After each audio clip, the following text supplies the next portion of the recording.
ओम शांति। सभी भाई बहनों को आज बाबा के मधुर महावाक्य हैं 13-2-24 प्रातः मुरली। ओम शांति। बाप दादा मधुर। बाबा बोले, मीठे बच्चे विदेही बन बाप को याद करो। स्वधर्म में टिको तो ताकत मिलेगी, खुशी और तंदुरुस्ती रहेगी, बैटरी फुल होती जाएगी। प्रश्न है, ड्रामा की किस नूंद को जानने के कारण तुम बच्चे सदा अचल रहते हो? उत्तर में बाबा ने बताया है, तुम बच्चे जानते हो ये वंश आदि जो बने हैं ये छूटने हैं जरूर। विनाश होगा तब तो हमारी नई दुनिया आएगी। ये ड्रामा की अनादि नूंद है। मरना तो सबको है, तुम्हें खुशी है कि हम ये पुराना शरीर छोड़ राजाई में जन्म लेंगे। तुम ड्रामा को साक्षी हो देखते हो, इसमें हिलने की बात नहीं, रोने की दरकार नहीं। ओम शांति। बाप बैठ बच्चों को समझाते हैं, ये जो आदि सनातन देवी देवता धर्म था उसको हिंदू धर्म में क्यों लाया? कारण निकालना चाहिए। पहले तो आदि सनातन देवी देवता धर्म ही था, फिर जब विकारी हुए तो अपने को देवता कह ना सके तो अपने को आदि सनातन देवी देवता के बदले आदि सनातन हिंदू कह दिया है। आदि सनातन अक्षर भी रखा है, सिर्फ देवता बदली कर हिंदू रख दिया है। उस समय इस्लामी आए तो उन बाहर वालों ने आकर हिंदू नाम रख दिया। पहले हिंदुस्तान नाम भी नहीं था, तो आदि सनातन हिंदू देवता धर्म वाले ही समझने चाहिए। वह अक्सर करके धर्मात्मा होते हैं, सभी सनातनी नहीं है। जो पीछे आए हैं उनको आदि सनातनी नहीं कहेंगे। हिंदुओं में भी पीछे आने वाले होंगे। आदि सनातन हिंदुओं को बताना चाहिए कि तुम्हारा आदि सनातन देवता धर्म था, तुम ही सतो प्रधान आदि सनातन थे, फिर पुनर्जन्म लेते लेते तमो प्रधान बने हो। अब फिर याद की यात्रा से सतो प्रधान बनो। उन्हों को ये दवाई अच्छी लगेगी। बाबा सर्जन है ना, जिन्हों को ये दवाई अच्छी लगती है उनको देनी चाहिए। जो आदि सनातन देवी देवता धर्म के थे उन्हों को स्मृति दिलानी चाहिए। जैसे तुम बच्चों को स्मृति आई है, बाबा ने समझाया है कैसे तुम सतो प्रधान से तमो प्रधान बने हो। अब फिर तमो प्रधान से सतो प्रधान बनना है। तुम बच्चे सतो प्रधान बन रहे हो याद की यात्रा से।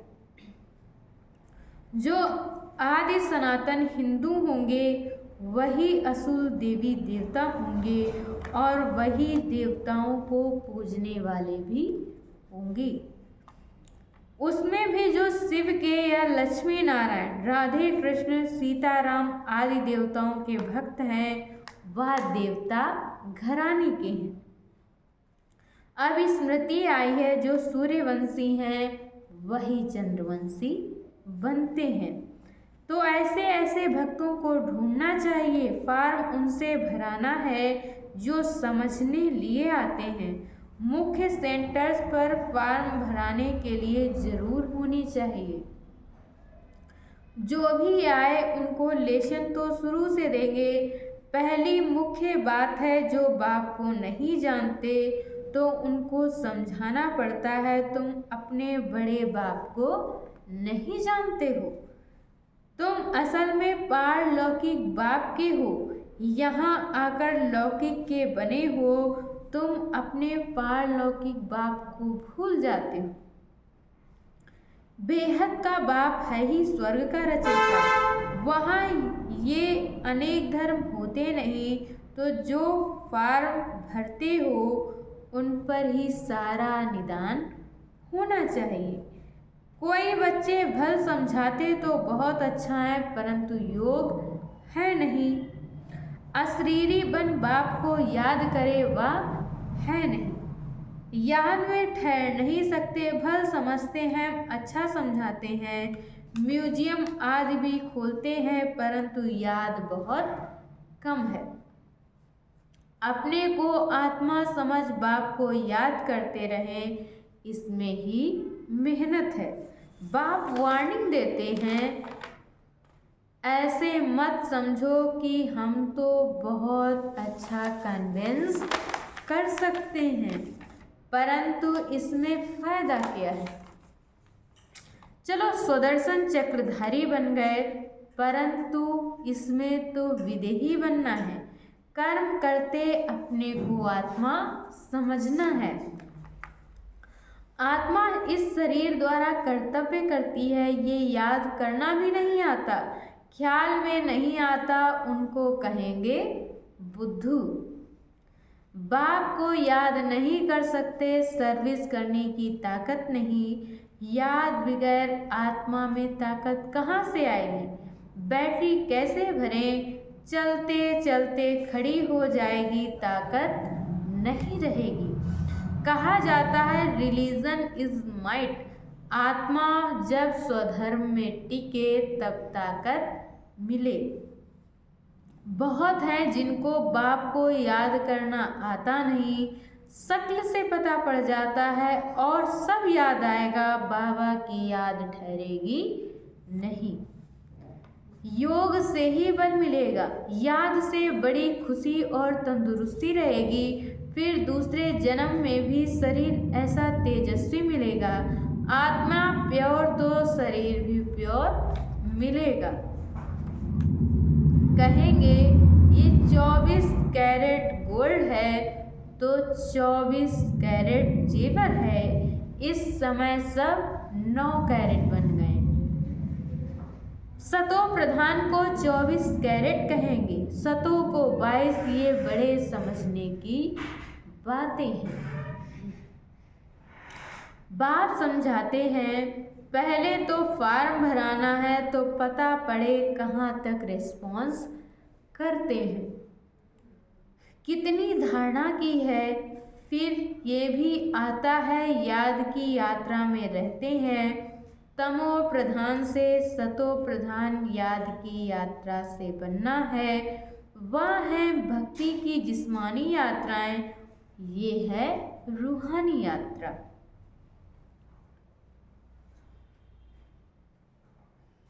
रूह यात्रा करती है, उसमें रूह और जिस्म दोनों ही यात्रा करते हैं। पतित पावन बाप को याद करने से ही आत्मा में तेज आता है। कोई जिज्ञासी को जलवा आदि दिखाना है तो बाप की प्रवेशता भी हो जाती है। माँ बाप दोनों ही मदद करते हैं, कहीं नॉलेज की कहीं योग की। बाप तो सदा विदेही है, शरीर का भान है ही नहीं, तो बाप दोनों ताकत की मदद दे सकते हैं। योग नहीं होगा तो ताकत मिलेगी कहाँ से। समझा जाता है यह योगी है या ज्ञानी है। योग के लिए दिन प्रतिदिन नई बातें भी समझाते हैं। आगे थोड़े ये समझाते थे, अपने को आत्मा समझ बाप को याद करो। अब बाबा जोर से उठाते हैं, जिससे भाई बहन का संबंध भी हट जाए। सिर्फ भाई भाई की दृष्टि रह जाए। हम आत्मा भाई भाई हैं, ये बहुत ऊंची दृष्टि है।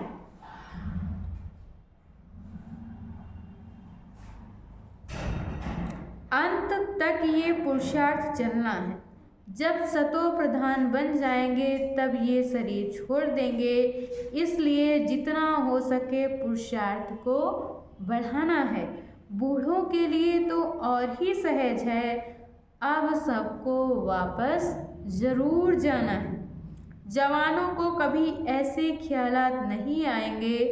बूढ़े वानप्रस्थी रहते हैं, समझा जाता है अब वापस जाना है।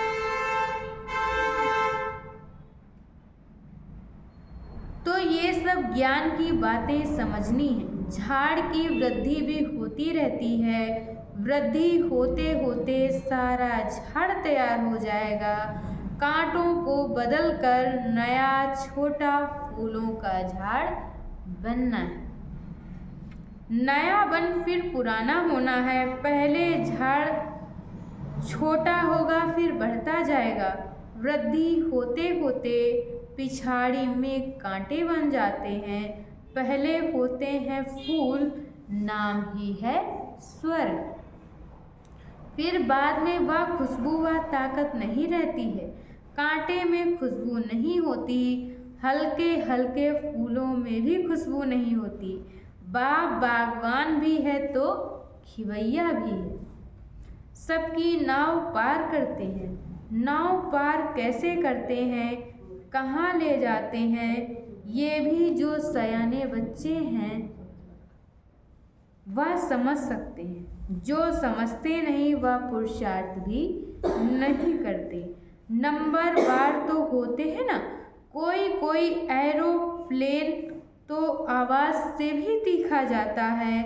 आत्मा कैसे भागती है ये भी किसी को पता नहीं है। आत्मा तो रॉकेट से भी तीखी जाती है। आत्मा जैसी तीखी और कोई चीज़ होती नहीं है। उन रॉकेट आदि में ऐसी कोई चीज़ डालते हैं जो जल्दी उड़ा ले जाते हैं। विनाश के लिए कितना बारूद आदि तैयार करते हैं। स्टीमर, एरोप्लेन में भी बॉम्ब्स ले जाते हैं। आजकल पूरी तैयारी रखते हैं। अखबारों में लिखते हैं, ऐसे नहीं कह सकते कि बॉम्ब्स काम में आएंगे। हो सकता है बॉम्ब्स चला दें, ऐसे कहते रहते हैं। ये सब तैयारियां हो रही हैं। विनाश तो जरूर होना है। बॉम्ब्स ना छूटे, विनाश ना हो, ऐसा तो हो नहीं सकता। तुम्हारे लिए नई दुनिया जरूर चाहिए।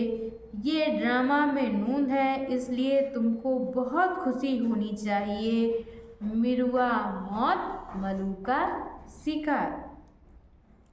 ड्रामा अनुसार सबको मरना ही है। तुम बच्चों को ड्रामा का ज्ञान होने के कारण तुम हिलते नहीं हो। साक्षी होकर देखते हो। रोने आदि की दरकार नहीं। समय पर शरीर तो छोड़ना ही होता है। तुम्हारी आत्मा जानती है हम दूसरा जन्म राजाई में लेंगे। मैं राजकुमार बनूंगा। आत्मा को पता है, तब तो एक शरीर छोड़ दूसरा लेती है। सर्प में भी आत्मा है ना। कहेंगे हम एक खाल छोड़ दूसरा लेते हैं।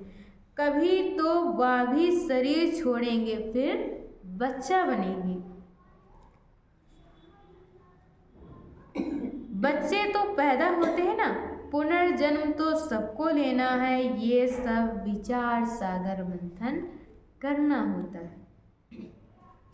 सबसे मुख्य बात है बाप को बहुत प्यार से याद करना है। जैसे बच्चे माँ बाप को एकदम चटक जाते हैं, वैसे बहुत प्यार से बुद्धि योग द्वारा बाप को एकदम चटक जाना चाहिए। अपने को देखना भी है कि हम कितनी धारणा कर रहे हैं। नारद का मिसाल। भक्त जब तक ज्ञान ना उठाए तब तक देवता बन ना सके। ये सिर्फ लक्ष्मी को वरने की बात नहीं है, ये तो समझने की बात है। तुम बच्चे समझते हो, जब हम सतो प्रधान थे तो विश्व पर राज्य करते थे। अब फिर सतो प्रधान बनने के लिए बाप को याद करना है। ये मेहनत कल तुम यथा योग अथवा यथाशक्ति करते आए हो। हर एक समझ सकते हैं हम कहाँ तक किसको समझा सकते हैं। देह अभिमान से हम कहाँ तक निकलते जा रहे हैं। मैं आत्मा एक शरीर छोड़ दूसरा लेती हूँ, मैं आत्मा इनसे काम लेती हूँ, ये मेरे आर्गन्स हैं, हम सब पार्टधारी हैं। इस ड्रामा में ये बेहद का बड़ा नाटक है, उसमें नंबरवार सब एक्टर्स हैं। हम समझ सकते हैं इसमें कौन कौन मुख्य एक्टर्स हैं। फर्स्ट, सेकंड, थर्ड ग्रेड कौन कौन है। तुम बच्चे बाप द्वारा ड्रामा के आदि मध्य अंत को जान गए हो। रचयिता द्वारा रचना की नॉलेज मिलती है। रचयिता ही आकर अपना और रचना का राज समझाते हैं। ये उनका रथ है जिसमें प्रवेश कर आए हैं। कहेंगे तब तो दो आत्माएं हैं, ये भी कॉमन बात है। पितृ खिलाते हैं तो आत्मा आती है ना। आगे बहुत आते थे, उनसे पूछते थे, अभी तो तमो प्रधान हो गए हैं। कोई कोई अब भी बतलाते हैं हम आगे जन्म में फलाना था। फ्यूचर का कोई नहीं बताते, पिछाड़ी का सुनाते हैं। सब पर तो कोई विश्वास नहीं करते। बाबा कहते हैं, मीठे बच्चे अब तुमको शांत में रहना है। तुम जितना जितना ज्ञान योग में मजबूत होंगे तो फिर पक्के सॉलिड हो जाएंगे। अभी तो बहुत बच्चे भोले हैं। भारतवासी देवी देवताएं कितने सॉलिड थे, धन से भी भरपूर थे, अभी तो खाली हैं। वह सॉल्वेंट, तुम इनसॉल्वेंट। तुम खुद भी जानते हो भारत क्या था, अब क्या है। भूखा मरना ही पड़ेगा, अनाज पानी आदि कुछ नहीं मिलेगा। कहाँ बाढ़ होती रहेगी तो कहाँ पानी की बूंद भी नहीं होगी। इस समय दुख के बादल हैं, सतयुग में सुख के बादल। इस खेल को तुम बच्चों ने ही समझाया है और किसी को भी पता नहीं है। बैज पर भी समझाना बहुत अच्छा है। वह लौकिक हद का बाप, ये पारलौकिक बेहद का बाप। यह बाप एक ही बार संगम पर बेहद का वर्षा देते हैं, नई दुनिया बन जाती है।